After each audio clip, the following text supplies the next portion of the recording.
Risk की बारिश कैसे होती है ये देखना है तो फिर सूरह फजर का ये ख़त्म 7 दिन का अमल कर लें। आप खुद देखेंगे। उसका तरीक़ाकार ये है कि 7 दिन रोजे रखे जाएं। जुमेरात से ही शुरू करें। जुमेरात, जुमा, हफ्ता, इतवार, सोमवार, मंगल और बुध तक 7 दिन आप रोजा रखें और हर रोज 7 मस्कीनों को, यतीमों को खाना खिलाएं। डेली जब आप रोजा खोलें तो उनको भी खाना खिलाएं।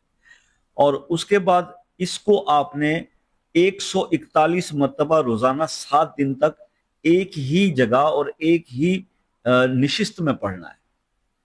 ठीक है, 141 टाइम्स एक ही नशिस्त में 7 डेज तक आप इसको पढ़ेंगे और ये कंप्लीट हो जाएगा। उसके बाद आप इसको फजर की नमाज के बाद एक बार जो है वो तलावत कर लिया करें। ये खत्म आप कर लें, आपको खुद समझ में आ जाएगा कि आप देख लेंगे कि रिस्क की बारिश कैसे होती है।